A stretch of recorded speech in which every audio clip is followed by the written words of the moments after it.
एक दिन जब करण स्नेहा दीदी से उसके कमरे में बात कर रहा था, तब मैं खिड़की के वेंटिलेटर से छुपकर उन्हें देख रहा था।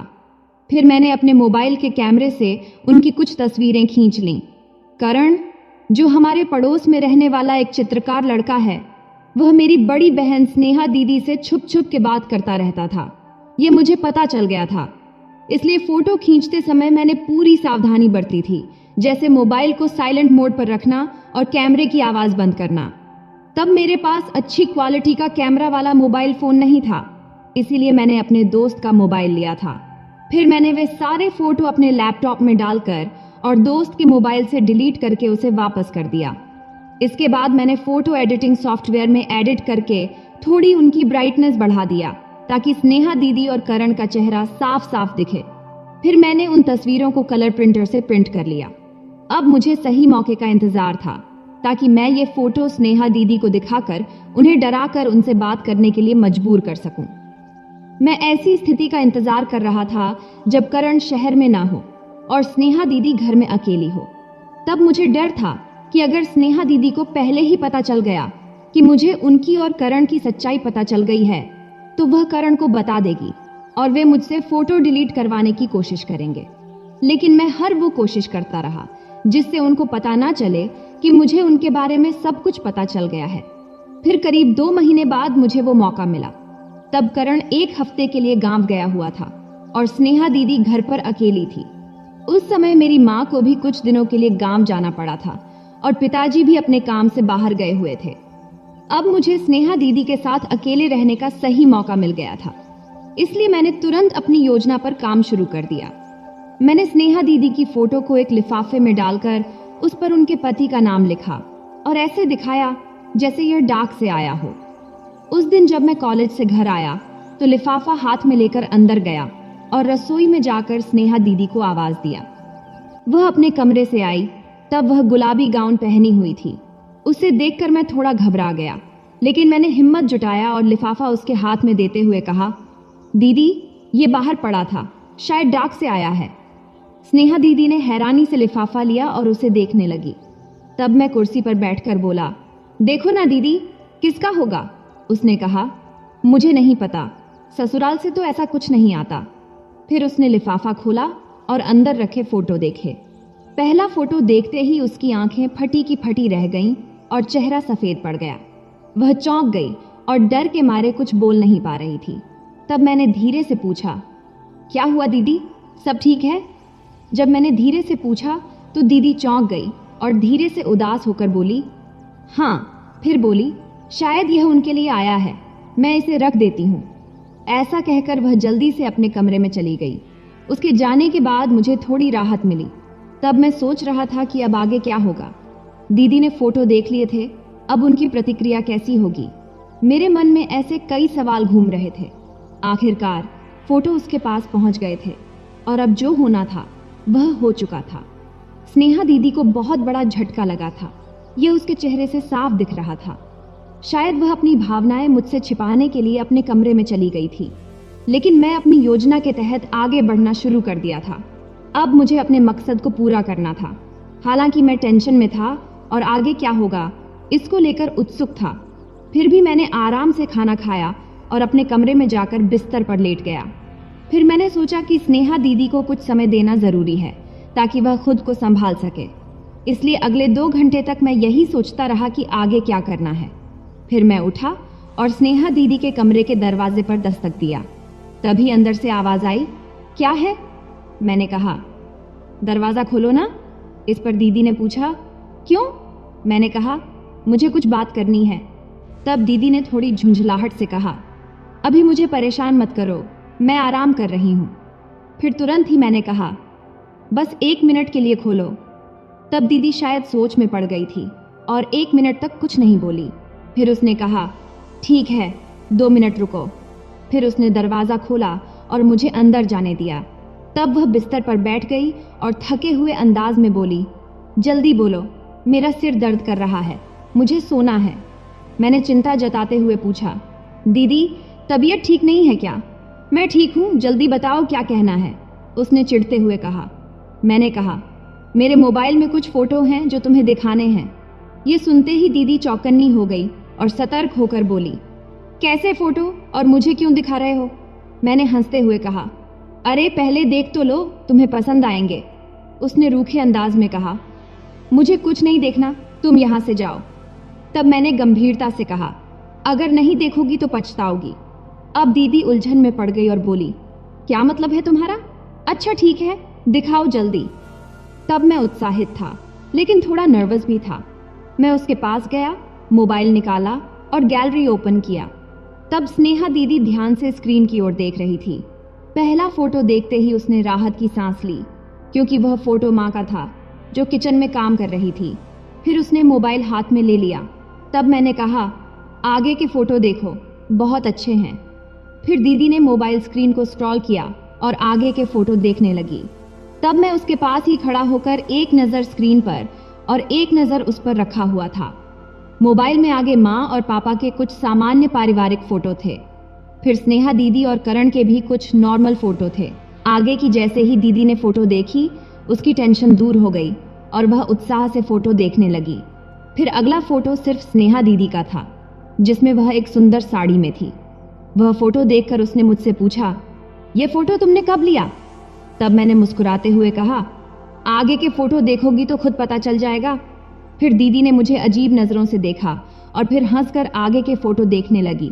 जैसे ही उसने अगला फोटो देखा, जिसमें उसकी कमर के ऊपर का हिस्सा था, जिसे देख उसकी आंखें चौड़ी हो गईं और वह घबराकर मेरी तरफ देखने लगी।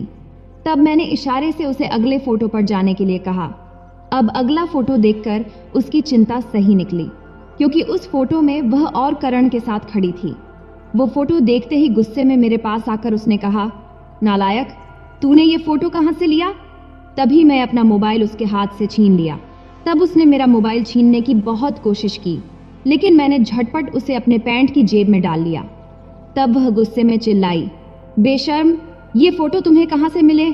जल्दी बता। तब मैंने शांति से कहा, मैंने खुद लिए हैं। ये सुनकर वह चौंक कर बोली, कब, कहाँ, कैसे? तब उसे भी यह समझ आ रहा था कि उसके सवाल बेकार हैं, लेकिन फिर भी वह पूछ रही थी। खैर, मैंने शांत स्वर में उसे बताया कि मुझे उसके और करण के बारे में सब पता है और ये फोटो मैंने स्टोर रूम के वेंटिलेटर से खींचे हैं। ये सुनकर दीदी को समझ नहीं आया कि क्या करे और फिर वह रोने लगी। मेरा सब कुछ बर्बाद हो गया, मेरा जीवन खत्म हो गया। वह बड़बड़ाते हुए बिस्तर पर गिर गई और तकिए में मुंह छिपाकर जोर जोर से रोने लगी। तब मैं चुपचाप बेड के किनारे बैठा रहा और उसे देखता रहा। वह वहीं पड़ी पड़ी सुसक रही थी और रोते हुए उसके शरीर में हल्की हलचल हो रही थी। तब गुलाबी गाउन उसके शरीर से पूरा चिपका हुआ था, जिससे उसका शरीर साफ दिखाई दे रहा था। कुछ देर बाद जब उसका रोना थोड़ा कम हुआ, तब भी वह बेड पर ही पड़ी रही। फिर मैंने उसके पास जाकर उसके कंधे पर हाथ रखा और कहा, दीदी, अब बस करो, उठो। लेकिन वह रोती रही। कुछ देर बाद शायद उसने सोचा कि और कुछ कर भी नहीं सकती, इसलिए चुपचाप पड़ी रही। तब मैंने फिर से कहा, दीदी, मैं ये फोटो किसी को नहीं दिखाऊंगा, मुझ पर भरोसा करो। यह सुनकर दीदी ने धीरे धीरे सिर उठाया और मेरी ओर देखा, लेकिन अब भी वह बिस्तर पर उल्टी ही लेटी हुई थी, लेकिन थोड़ा ऊपर होकर उसने मुझे घूरा।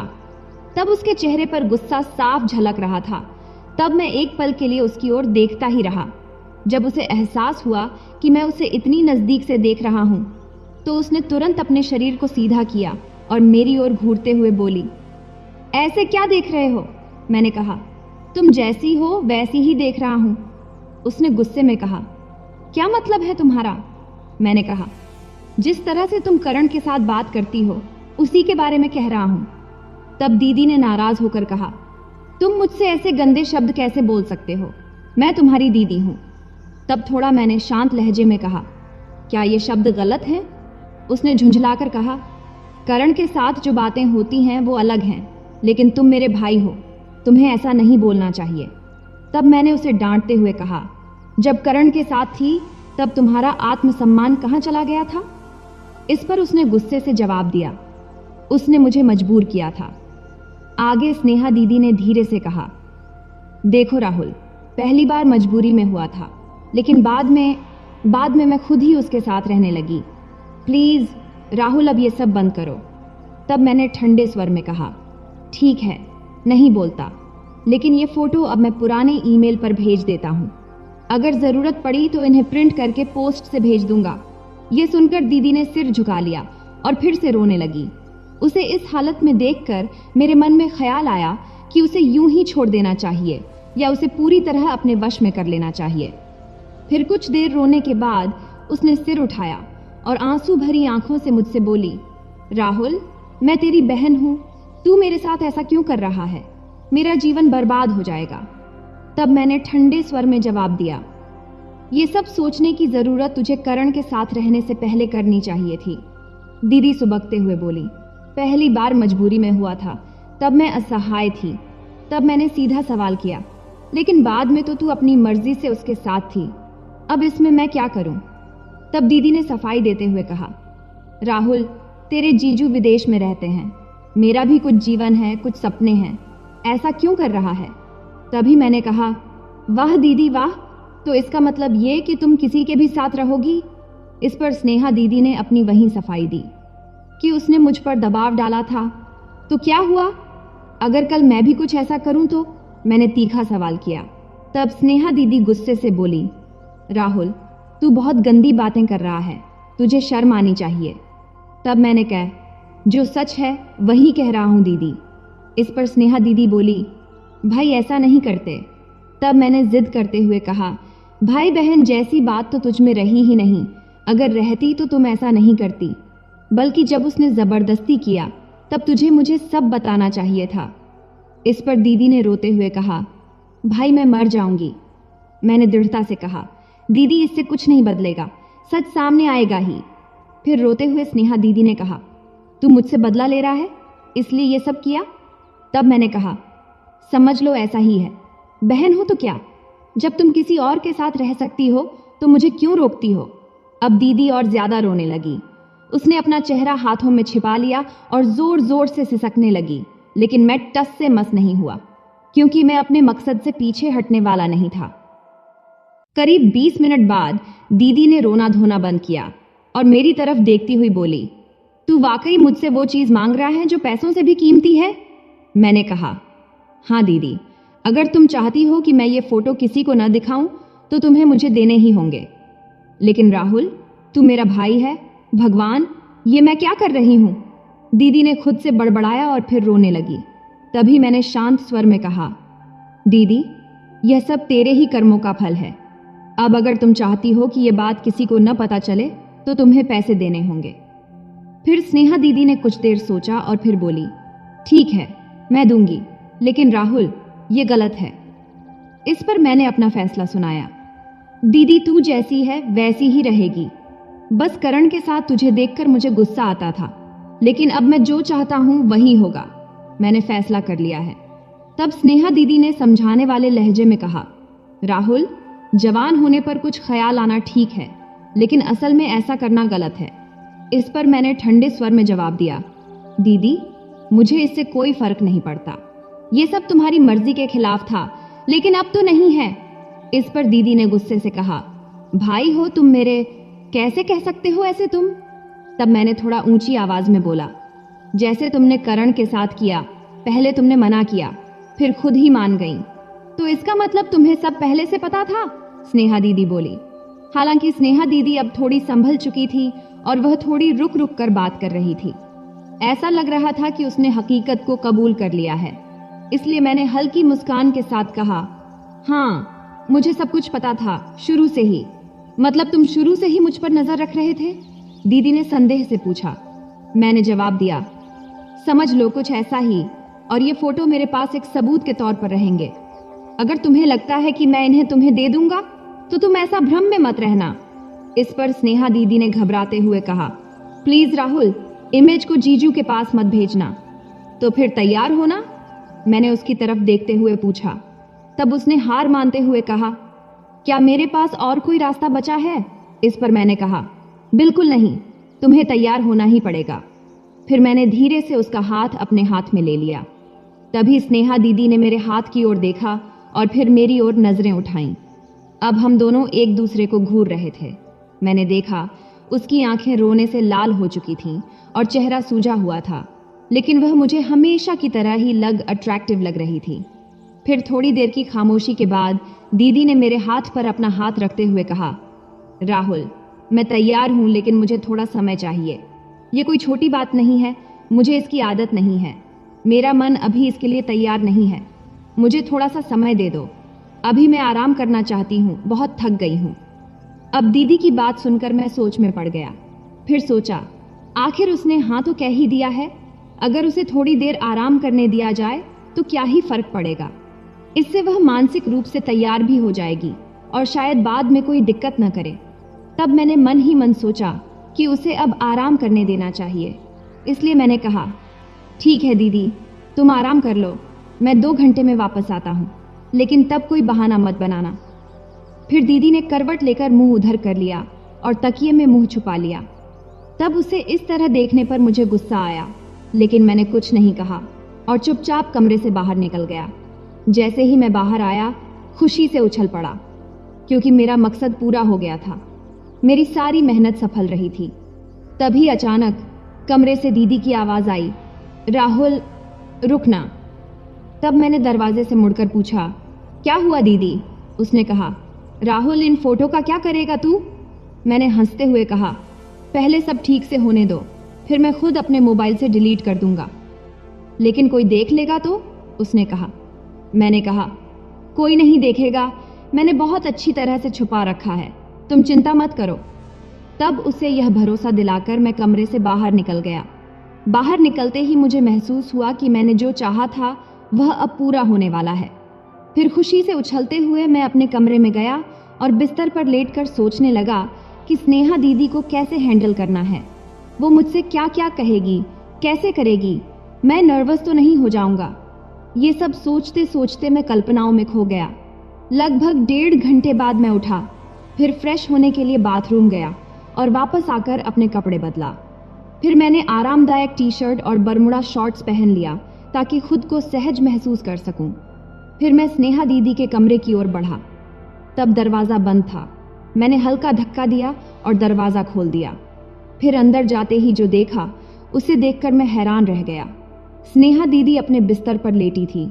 उसकी आंखें बंद थीं, लेकिन वो सच में सोई नहीं थीं, बस आंखें बंद करके यूं ही पड़ी थीं। मुझे लगा था कि शायद वो सो गई होगी, लेकिन नहीं, वो पूरी तरह तैयार होकर मेरा इंतजार कर रही थी। मैंने कभी नहीं सोचा था कि वो इस तरह लेटी मिलेगी। मुझे लगा था कि शायद वो सोचते सोचते सो गई होगी, लेकिन यहाँ मामला कुछ और ही था। उसके चेहरे पर हल्की उदासी थी, लेकिन फिर भी वो शांत दिख रही थी। तब मैं धीरे धीरे उसके पास गया। मेरी आहट से उसने हल्के से आंखें खोली और मुझे देखा। तब मैंने हल्की मुस्कान दिया, लेकिन उसने फिर से आंखें बंद कर लीं। उसकी आंखों में हल्का गुस्सा था, शायद शर्म भी। आखिर भाई के सामने इस तरह लेटना उसके लिए भी असहज था, भले ही वो खुद ही इसके लिए तैयार हुई हो। अब मैं उसके बिल्कुल करीब था। मैंने हल्के स्वर में कहा, स्नेहा दीदी। इस पर उसने आंखें तो नहीं खोली, मगर धीमे से बोली, क्या है? तब मैंने पूछा, तुम ऐसे आंखें बंद करके क्यों पड़ी हो? दीदी बोली, तो क्या करूं? तुम्हें मुझसे बात करनी है ना? मैंने कहा, हाँ, लेकिन तुम्हारी आंखें बंद होंगी तो कैसे बात करूंगा? दीदी बोली, तो क्या तुम मेरी आंखों से ही बात करोगे? मैंने कहा, नहीं, लेकिन मैं आगे कुछ कहता, इससे पहले ही दीदी बोल पड़ी, देखो राहुल, समय मत गवाऊं, इसलिए तो मैं यहाँ पहले से तैयार होकर पड़ी हूँ। इस पर मैंने हिचकिचाते हुए कहा, दीदी, ये सब ठीक नहीं लग रहा है। तुम्हें नहीं लग रहा होगा, लेकिन मुझे अब सब समझ में आ गया है। लेकिन दीदी, सच कहूँ तो ये सब तुम्हारी ही वजह से हुआ है। दीदी बोली, तो क्या करूं? अब जो हो गया उसे टाल तो नहीं सकते। तभी मैंने उसकी ओर देखते हुए पूछा, क्या अब तुम तैयार हो? उसने कहा, नहीं, लेकिन क्या मेरे पास और कोई रास्ता है? नहीं ना, इसलिए बेहतर होगा कि तुम इस सिचुएशन से कुछ सीख लो। लेकिन याद रखना, तुम मेरे भाई हो, मैं तुम्हारे साथ ऐसा महसूस नहीं कर सकती। इस पर मैंने कहा, पहले भी तो तुमने ऐसा ही कहा था, लेकिन बाद में तुमने खुद स्वीकार किया ना। इस पर उसने कहा, वो अलग बात थी, लेकिन तुम मेरे भाई हो। तब मैं थोड़ा सोचा और फिर बोला, ठीक है दीदी, अगर तुम्हें ठीक नहीं लगता तो छोड़ दो, मैं फिर कभी इस बारे में बात नहीं करूंगा। लेकिन अगर तुम थोड़ी कोशिश करोगी तो शायद तुम्हें भी अच्छा लगेगा।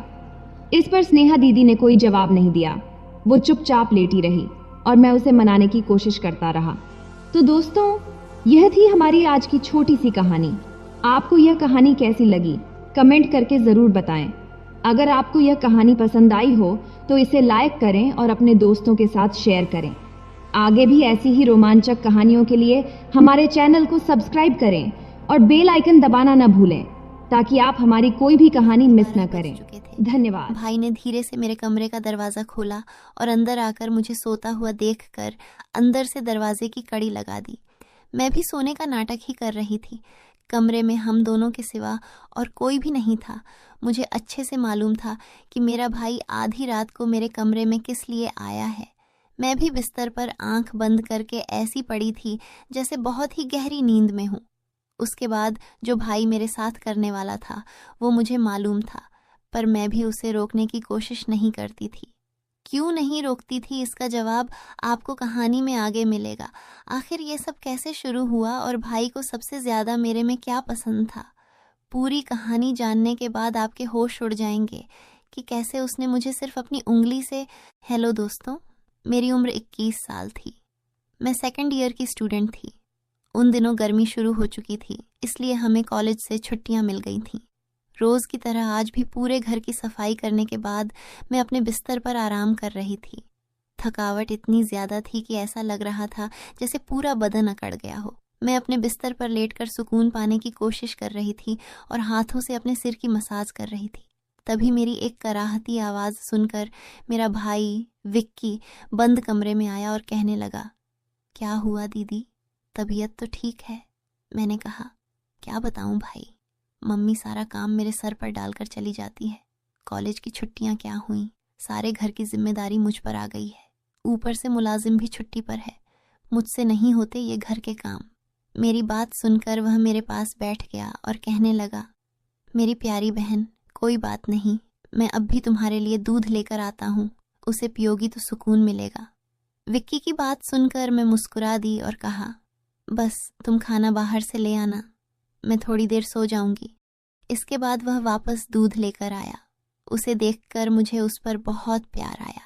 सच में दुनिया में बहुत कम ही ऐसे भाई होते हैं जो अपनी बहनों का इतना ख्याल रखते हैं।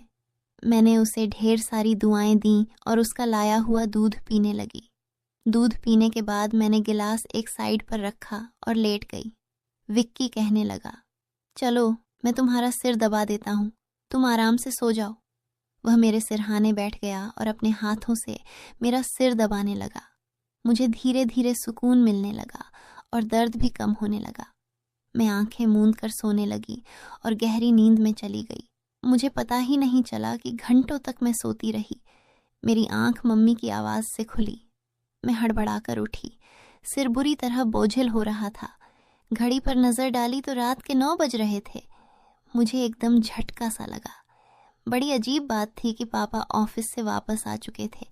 शायद थकावट की वजह से मुझे वक्त का एहसास ही नहीं हुआ। जैसे ही उठकर 2 कदम चली, मुझे चक्कर आ गए। आंखों के आगे अंधेरा छा गया। अगर दीवार का सहारा न लिया होता तो यकीनन गिर जाती। फ्रेश होकर बाहर आई तो देखा खाने की टेबल पर सब मेरा ही इंतज़ार कर रहे थे। मैं जाकर आराम से कुर्सी पर बैठ गई। विक्की मुझे देखकर मेरी प्लेट में खाना डालने लगा। फिर मम्मी से कहने लगा, मम्मी, अन्नू पर काम का बोझ थोड़ा कम डाला करें। अगर अन्नू नहीं आ रही है तो उसकी जगह किसी और को रख लें। यह बेचारी सारा दिन काम करके थक जाती है। देखें तो इसकी रंगत भी पीली पड़ चुकी है। मेरी हालत वाकई ख़राब हो चुकी थी। मैं बहुत थकी हुई महसूस कर रही थी। मम्मी और पापा दोनों ही जॉब करते थे, क्योंकि सिर्फ पापा की नौकरी से घर चलाना मुश्किल था। ऊपर से हमारी पढ़ाई के खर्चे भी कुछ कम नहीं थे, इसलिए मम्मी भी उसी कंपनी में काम करती थीं जहां पापा नौकरी करते थे।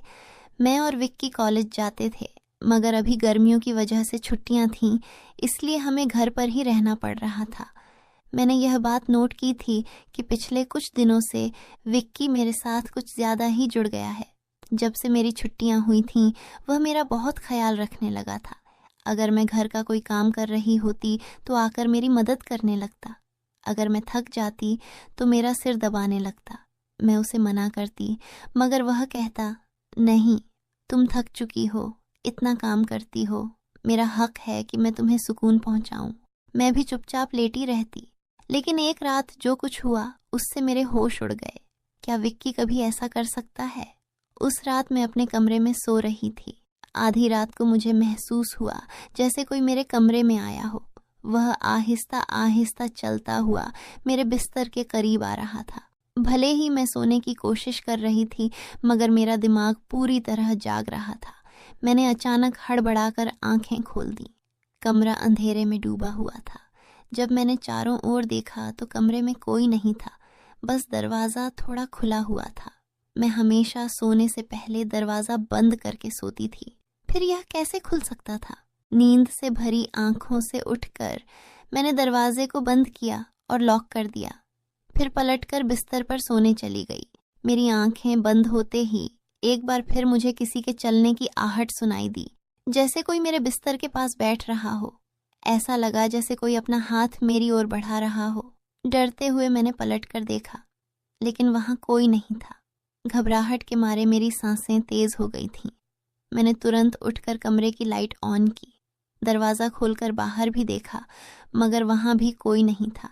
आज से पहले ऐसा कभी नहीं हुआ था जो अब हो रहा था। मुझे प्यास लगी तो मैं कमरे का दरवाज़ा खोलकर बाहर निकली। उसी वक्त विक्की भी अपने कमरे से बाहर निकला। मुझे देखकर उसने पूछा, क्या बात है, आप अभी तक जाग रही हैं? मैंने जवाब दिया, कुछ नहीं, बस ऐसा महसूस हुआ जैसे कमरे में कोई मौजूद हो। पानी पीकर मैं दोबारा कमरे में आ गई और पीछे पीछे विक्की भी आ गया। उसने कहा, आपको डरने की ज़रूरत नहीं है। अगर आपको डर लग रहा है तो मैं आपके पास सो जाता हूँ। मैंने उसे मना करते हुए कहा, नहीं, तुम्हें अपनी नींद खराब करने की ज़रूरत नहीं है। तुम अपने कमरे में जाकर सो जाओ। लेकिन वह जिद करने लगा, मैं आपको अकेला किसी भी हाल में नहीं छोड़ सकता। आपकी तबीयत खराब हो सकती है। मैं आपको तकलीफ में नहीं देख सकता। आप सो जाएं, मैं यहीं सो जाता हूँ। आखिरकार मैं बेड पर जाकर सो गई। उसने तकिया उठाया और सोफे पर रख कर वहीं सो गया।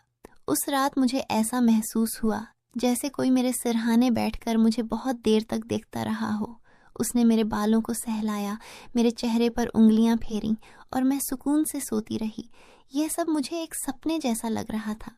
अगली सुबह जब मैं उठी तो मेरा मूड बड़ा अजीब था, लेकिन जब मैंने अपने भाई पर गौर किया तो मैं हैरान रह गई। शुक्र था कि मैंने अपने जिस्म को दुपट्टे से ढक रखा था। मेरी कमीज़ बेतरतीब हो चुकी थी। मुझे हैरत हुई क्योंकि आज से पहले मैं कभी इस तरह इतनी गहरी नींद में नहीं सोई थी। आज मैं थोड़ी खुश भी महसूस कर रही थी, लेकिन इसकी वजह समझ नहीं आ रही थी। मैंने उससे पूछा तो उसने कहा, मैं तो रोज़ ही इतना खुश होता हूँ। जिसे आप जैसी बहन मिल जाए वह क्यों ना खुश हो। घर के सारे काम निपटा कर जब मैं बैठी तो विक्की तेल लेकर मेरे पास आ गया।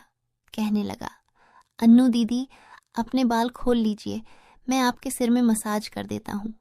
मुझे उसकी हरकतें अजीब लगने लगीं। मैंने कहा, यह तुम्हारा काम नहीं है, जाओ अपने दोस्तों के साथ घूमो फिरो, मुझे मसाज की ज़रूरत नहीं है। मगर उसने मेरी बात नहीं मानी और ख़ुद ही मेरे बालों से कैचर उतारते हुए कहने लगा, आप नखरे मत किया करें। किस्मत वालों को ही ऐसे भाई मिलते हैं। जब आपका भाई आपके खूबसूरत रेशमी बालों में मसाज करना चाहता है तो आपको क्या समस्या हो सकती है। आ जाइए, मैं आपके सिर की मसाज कर देता हूँ, आपको बहुत सुकून मिलेगा।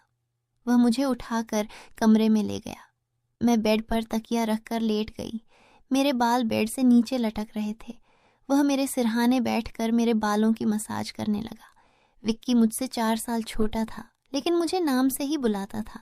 उसने कहा, आप इतनी प्यारी हैं कि आपको देखकर दिल करता है कि आप हमेशा इसी तरह मुस्कुराती रहें और मैं आपकी लाड उठाता रहूं।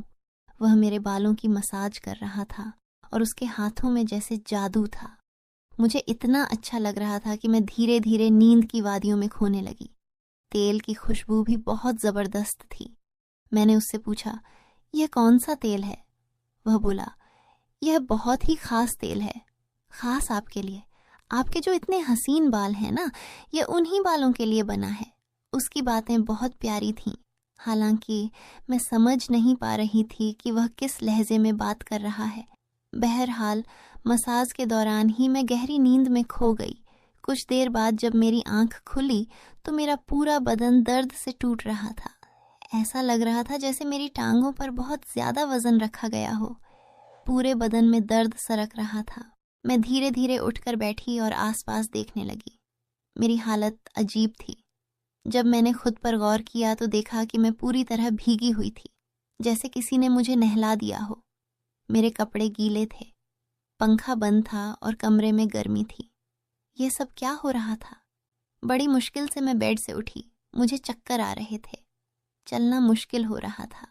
मैं अपनी हालत समझ नहीं पा रही थी। ऐसा क्यों लग रहा था कि मैंने सोया नहीं, बल्कि कोई भारी मेहनत वाला काम किया हो। बड़ी मुश्किल से चलकर मैं बाथरूम गई और फ्रेश हुई। अपनी हालत पर गौर किया तो लगा जैसे शरीर पूरी तरह थकावट से चूर था। जब मैं कमरे से बाहर निकली तो मुझे फुसफुसाने की आवाज़ें सुनाई दी। ऐसा लग रहा था जैसे कोई किसी से बात कर रहा हो। घर में मेरे और विक्की के अलावा कोई नहीं था। फिर वह किससे बात कर रहा था? मैं पहले किचन में पानी पीने गई, मगर तब तक वह फुसफुसाहट रुक चुकी थी। मैं किचन के दरवाजे के पास खड़ी थी जब मैंने बैठक से किसी को निकलते देखा। उसके हाथ में काफ़ी पैसे थे, जिन्हें देखकर वह मुस्कुरा रहा था। यह देखकर मेरे माथे पर बल पड़ गए। अगले ही पल उसकी नज़र मुझ पर पड़ी। मुझे देखकर उसने कहा, अन्नू, आप उठ गईं? मैं उसकी तरफ धीरे धीरे चलकर गई। वह हड़बड़ाकर पैसों को अपनी पैंट की जेब में डालने लगा, मगर मैंने उसका हाथ पकड़कर उन पैसों को सामने लाकर पूछा, इतने पैसे तुम्हारे पास कहाँ से आए? वह नजरें झुका चुका था। धीरे से कहने लगा, आप प्लीज पापा को मत बताना। मैं ताज्जुब में थी कि उसने यह पैसे पापा को क्यों नहीं दिए। मैंने सख्ती से पूछा तो वह सहम गया। उसने कहा, ये पैसे तो पापा के एक दोस्त ने कई साल पुराने कर्ज के रूप में लौटाए थे। मैंने सोचा था कि इनसे मोबाइल खरीद लूंगा, लेकिन उसने पैसे मुझे थमा दिए। मैंने उसे डांटते हुए कहा, हाँ, तुमने अच्छा किया। घर के हालात देखो किस कदर खराब हैं। हमारे माँ बाप दोनों नौकरी कर रहे हैं और तुम मोबाइल खरीदने की बात कर रहे हो। वह शर्मिंदा हो गया। उसी रात मैंने वे पैसे पापा को दे दिए। उस रात विक्की मुझसे कोई बात नहीं कर सका और जल्दी सोने चला गया। अगले दिन मैं किचन में काम कर रही थी जब विक्की अपने दोस्तों के साथ घर में दाखिल हुआ। मैं यह देखकर हैरान थी कि वह अपने दोस्तों को सीधा लाउंज में ले आया था। उस वक्त मैं दुपट्टा उतारकर बर्तन धो रही थी। जैसे ही वे सब हंसते हुए अंदर आए, मैंने तुरंत दुपट्टा ओढ़ लिया। मैंने उसे समझाने की कोशिश की, ये क्या तरीका है? तुम जानते हो इस वक्त मम्मी पापा घर पर नहीं हैं, फिर भी तुम इन लोगों को घर ले आए हो। विक्की तुनक्कर बोला, ये मेरा घर है। जब आपको मेरा ख्याल नहीं है तो मैं आपका ख्याल क्यों करूं? अच्छा, खाना तैयार करो। ये मेरे बहुत खास दोस्त हैं। वह मुझसे काफ़ी नाराज़ लग रहा था, मगर अब मैं क्या करती? खाना तो बनाना ही था। मैं उसके दोस्तों के लिए खाना बनाने लगी। तभी वह बोला, खाना परोसने भी तुम खुद ही आओगी। विक्की का यह रवैया मुझे हैरान कर रहा था। छोटी सी बात पर वह इतना कैसे बदल सकता था? मैंने खाना टेबल पर लगा दिया। मैंने गौर किया कि उसके दोस्त बार बार मुझे घूर रहे थे। वे सभी विक्की की उम्र से बड़े लग रहे थे और अजीब तरीके से मुझे देख रहे थे, जैसे मुझे निगल ही जाएंगे। मैं डरकर अपने कमरे में चली गई और खुद को बंद कर लिया। जैसे ही वे गए, मैं विक्की पर फट पड़ी। दोबारा तुम्हारे ये दोस्त इस घर में नजर नहीं आने चाहिए। मगर वह अगले ही पल मेरे गाल थाम कर कहने लगा, इतना गुस्सा कहाँ से आता है? वे दोबारा नहीं आएंगे, लेकिन आप इस बारे में मम्मी पापा को कुछ नहीं बताएंगी। विक्की के इस बर्ताव से मैं परेशान हो गई। वह कभी प्यार जताने लगता था तो कभी चिढ़ने। बहरहाल मैंने हामी भर दी और अपने कमरे में चली गई। मुझे विक्की की हरकतें दिन ब दिन अजीब लगने लगी थीं। उस रोज़ भी जब मैं अपने कमरे में आराम करने के लिए सोई तो अचानक मुझे अपने पैरों पर किसी के हाथ महसूस हुए। मैंने चौंक कर आंखें खोलीं तो देखा कि विक्की मेरे पैरों को अपनी गोद में रखकर मसाज कर रहा था। मैंने तुरंत उसे ऐसा करने से मना किया, मगर वह कहने लगा, मैं जो कर रहा हूँ मुझे करने दो। इस घर में एक मैं ही हूँ जिसे आपकी इतनी फिक्र है। मम्मी पापा को तो काम से ही फुर्सत नहीं है। मैं भी थक चुकी थी। आंखें बंद की और सोने लगी। विक्की के हाथों की मसाज से मुझे नींद आ गई, लेकिन जब मेरी आंख खुली तो मेरे होश उड़ गए। मेरा सिर बुरी तरह चकरा रहा था। बिस्तर की चादर बिल्कुल बेतरतीब हो चुकी थी। बिस्तर पर एक शर्ट और एक मेल परफ्यूम पड़ा था। यह सामान किसका था? मैं कुछ बोल नहीं सकी।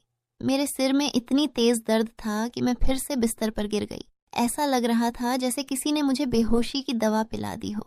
पास में फुसफुसाने की आवाजें आ रही थीं, मगर कौन बोल रहा था यह मैं पहचान नहीं सकी। मुझे सिर्फ विक्की की आवाज सुनाई दे रही थी। ऐसा लग रहा था जैसे वह मेरे कमरे में मौजूद हो और मुझे उठाने की कोशिश कर रहा हो। कुछ देर बाद जब मेरी आंख खुली तो सारा दृश्य मेरी नजरों के सामने घूमने लगा। मैंने सबसे पहले बेड की तरफ देखा, जहां पहले शर्ट और परफ्यूम पड़े थे, मगर अब वहां कुछ भी नहीं था। आज फिर मेरी हालत बहुत अजीब थी। मैं कोई बच्ची नहीं थी जो यह सब कुछ समझ न पाती। घर में मेरे और विक्की के अलावा और कोई नहीं था। फिर मेरे सोने के बाद ऐसा क्या होता था कि मेरा पूरा शरीर पानी से नहला दिया गया हो?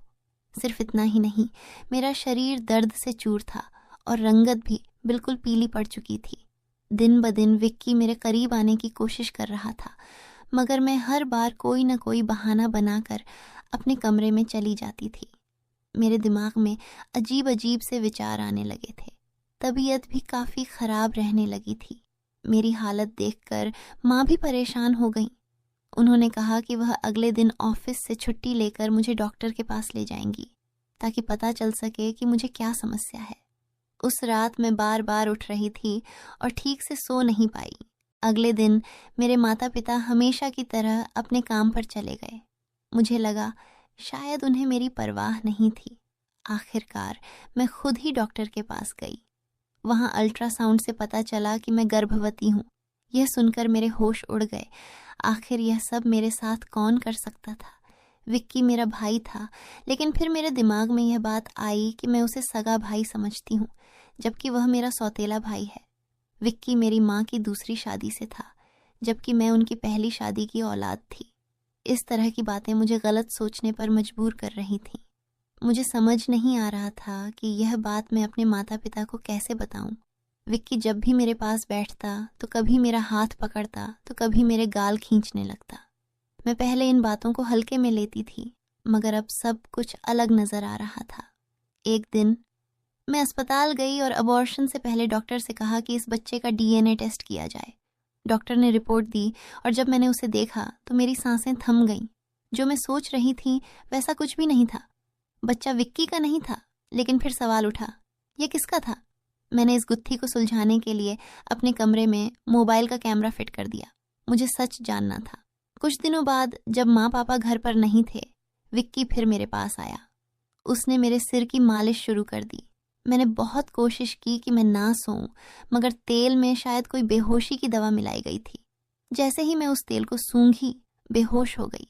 1 घंटे बाद जब मुझे होश आया तो माँ बाप घर लौट आए थे।